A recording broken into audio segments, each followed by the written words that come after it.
Good morning, students. Welcome to your English class. So, today we will start our lesson Michael Goes Climbing.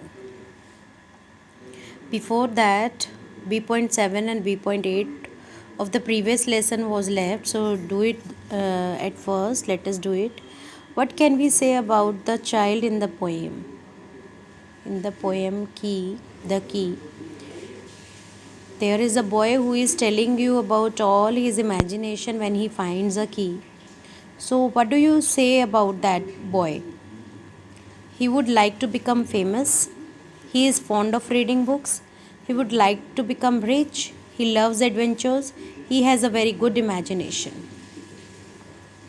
So, the thing which is most appropriate for him is he loves adventures because in the last of the poem at the end he decides to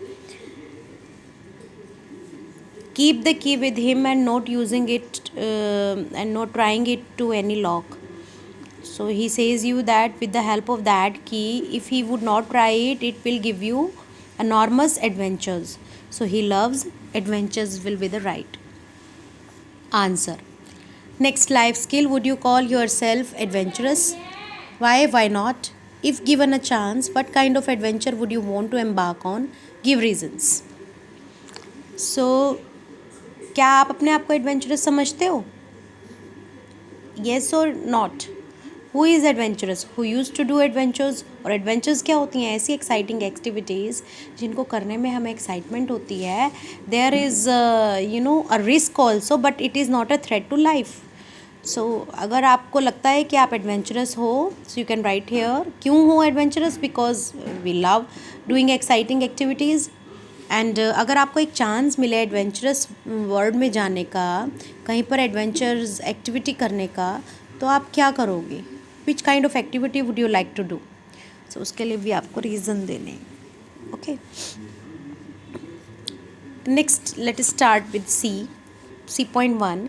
is there any naughty boy और girl in your class? Yes, there are many. Who is he और she? कौन है वो? आप खुद भी तो हो. येस. हाउ डज़ ही और she behave in the class? आपका बिहेवियर कैसा है क्लास में? What do others think of him और हर? और जो बहुत ज़्यादा नॉटी है अगर आपकी क्लास में, उसका कैसा बिहेवियर है और उसको दूसरे बच्चे उसके बारे में क्या सोचते हैं? Discuss with your partner. यही सोचते ना कि कितना नॉटी है, इतना नॉटी नहीं होना चाहिए, स्टडीज़ के टाइम पे सिंसियर होना चाहिए, है ना. Next, C.2. Let us read this interesting story about a little naughty boy called Michael. So, title of the story is Michael Goes Climbing. About 300 years ago, two Dutch women, because this story is related to Dutch, so that's why we are talking about Dutch women. They were talking to each other on a street. So, two women were talking to each other on a street.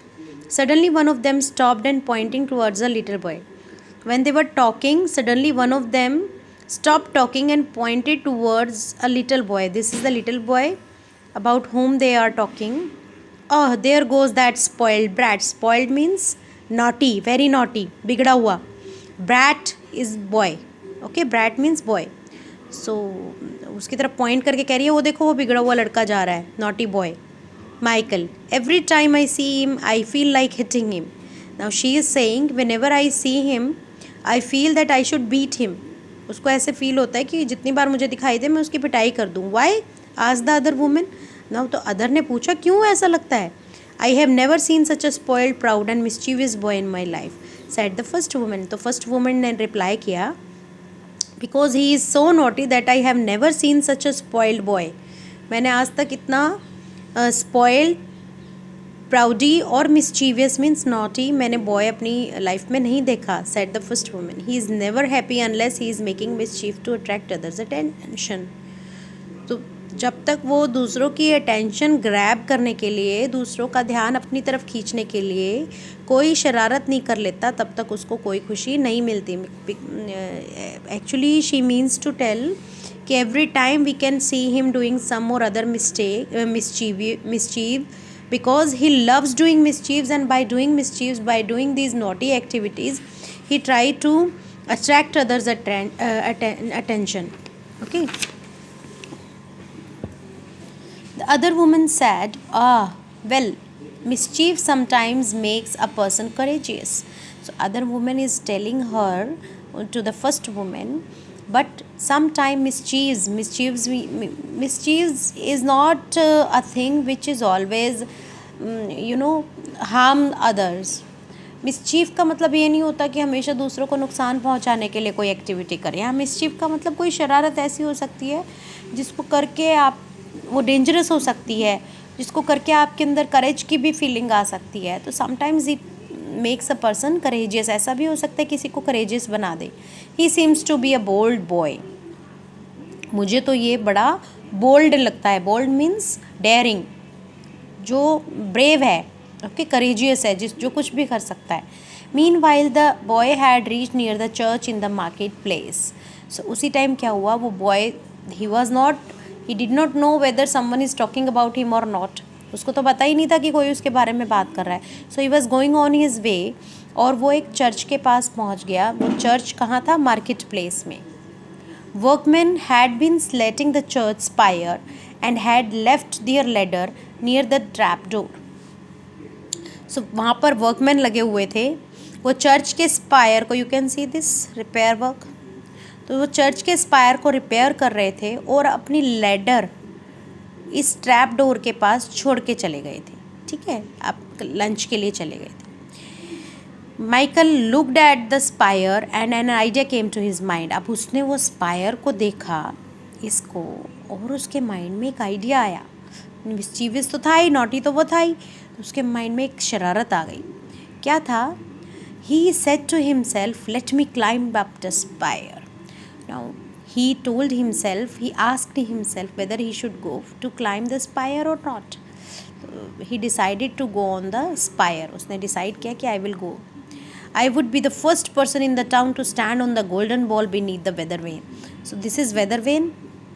Okay, आपने देखा होगा कहीं rooftop पर weather when लगा होता है, जहाँ की भी एयर होती है उस डायरेक्शन में वो मूव करता है, उसको वेदर वेन बोलते हैं। देखो यहाँ आप क्लियरली देख पाओगे उसको, ये वेदर वेन है। ये एरो दिखा रहा है, जिस डायरेक्शन की एयर होती है उस डायरेक्शन में ये मूव कर जाता है, इसको वेदर वेन बोलते हैं, जिससे कि हमें एयर की डायरेक्शन का पता चलता है। एयर की डायरेक्शन से ही आपको पता चल सकता है आगे किस टाइप का वेदर हो सकता है। ठीक है, हम एज्यूम कर सकते हैं। सो उसने सोचा कि I will be the first boy, first man in the town, मैं फर्स्ट मैन होऊंगा टाउन में जो इस गोल्डन बॉल को पकड़ेगा इस स्पायर पे चढ़ के। ठीक है, सो उसने कहा कि ये तो बड़ी अच्छी बात है, मैं फर्स्ट इंसान होऊंगा ऐसा करने वाला। Michael turned his eyes around and was happy to see that no one was looking at him. अब उसने तो he has decided to go up on that golden ball. तो उसने कहा कि देखता हूँ पहले, कोई मुझे देख तो नहीं रहा। When he was turning his eyes around, तो उसने देखा कि no one was looking at him, कोई नहीं देख रहा था। He quickly began to climb up the ladder and soon reached the top of the spire. तो उसने फटाफट लेडर चढ़ना स्टार्ट किया, स्पायर के टॉप पर पहुंच गया। He wished all to see him standing right at the top like a hero. उसको ये उसका थॉट था कि जब सब उसे टॉप पर खड़े हुए देखेंगे तो सब उसको एक हीरो की तरह से वो करेंगे, एप्रिशिएट करेंगे। One man saw Michael holding the weather vane and soon the place near the church was full of people. एक आदमी ने देखा एंड ही स्टार्टेड क्राइंग। उसने जोर से बोलना शुरू किया, क्या कर रहे हो आप वहाँ पे, कौन चढ़ गया ऊपर? तो जब उसने वो देखा माइकल को that he was holding the weather vane, तो उसने ज़ोर से आवाज़ लगाई। तो चर्च के आसपास बहुत सारे लोग कलेक्ट हो गए। There gathered a crowd with their mouths wide open and everybody was surprised. Wide open means surprised. सब surprised थे and their eyes fixed on him, और उनकी आंखें उसी के ऊपर थी कि वो क्या कर रहा है। Michael was very glad and proud of his adventure. अब माइकल वहाँ पहुँच तो गया था, now he was very happy because the purpose of his going there was fulfilled. उसका ये क्या सोचना था कि मैं ऊपर चढ़ूँगा, सब लोग मुझे एडमायर करेंगे, तो नीचे सब लोग शाउट कर रहे थे। ठीक है, तो उसे लगा कि अब मैं एक हीरो जैसा बन गया हूँ। अब उस एडवेंचर के ऊपर उसको अच्छा लगा, was very happy. After some time, Michael decided to come down and leaned over the ball. काफ़ी देर हो गई तो उसने सोचा कि let us go down, नीचे चलते हैं, और वो उस बॉल को पकड़ के लटक गया. ठीक है. To his surprise, the ladder had gone. लेकिन उसके सरप्राइज़ के लिए जो लैडर लगी हुई थी यहाँ पर, वो लैडर थी नहीं, ले गए थे वो. The workman had taken it away. अब क्या हो, वर्कमैन तो उसको लैडर को ले गए. A sudden feeling of fright. Fright means डर, fear, despair, sadness and sickness, कि अब मैं क्या करूँगा, नेगेटिविटी केम ओवर माइकल. अचानक वो डर गया. But he controlled himself. वो डर तो गया लेकिन उसने अपने आप को कंट्रोल कर लिया. क्यों कंट्रोल किया होगा उसने अपना फियर क्यों नहीं शो किया. ये देखो लटक रहा है. ऐसे कोई लटक जाएगा और नीचे लैडर ना हो, उतरने की कोई जगह ना हो, और ऐसी स्लेटिंग वो हो, वॉल हो, तो डर तो सबको लगेगा. लेकिन फिर भी उसने अपने आप को कंट्रोल किया. क्यों कंट्रोल किया होगा उसने अपने आप को, बताइए. चलो हम नेक्स्ट पैराग्राफ में डिस्कवर करेंगे कि उसने क्यों कंट्रोल किया अपने आप को. सो हम rest of the lesson will be red tomorrow. Okay, so your homework is to read this lesson and try to find out what had happened next. We'll meet tomorrow in our next class. Till then, take care of yourself.